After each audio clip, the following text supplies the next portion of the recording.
पुणे जिल्ह्यामध्ये वैष्णवी हागवणे हुंडाबळीचं प्रकरण अजून सुरू असताना त्यामध्येच काल पुणे शहर कात्रज आंबेगाव या ठिकाणी स्नेहा झेंडगे ह्या भगिनीने सासरच्या लोकांना हुंडाबळीच्या जाचाला कंटाळून काल आत्महत्या राहत्या घरी केली।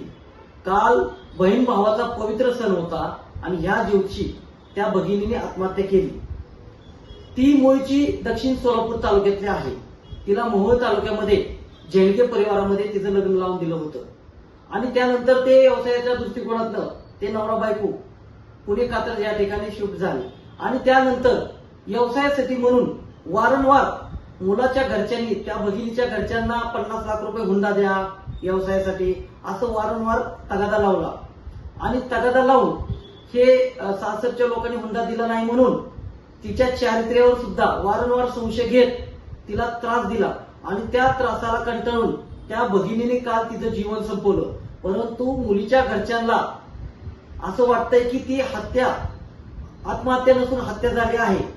महाराष्ट्राचे मुख्यमंत्री तथा गृहमंत्री देवेंद्र फडणवीस साहेब, पुणे शहरचे पोलीस आयुक्त यांनी तत्काळ या प्रकरणाची चौकशी करून जे काय सत्य बाहेर येईल त्यावरती योग्य ती कारवाई करावी अशी मी स्वाभिमानी ब्रिगेड संघटनेच्या वतीने आपल्या माध्यमातून मागणी करत आहे आणि या प्रकरणाचा मी जाहीर निषेध करत आहे पुणेकरांच्या वतीने।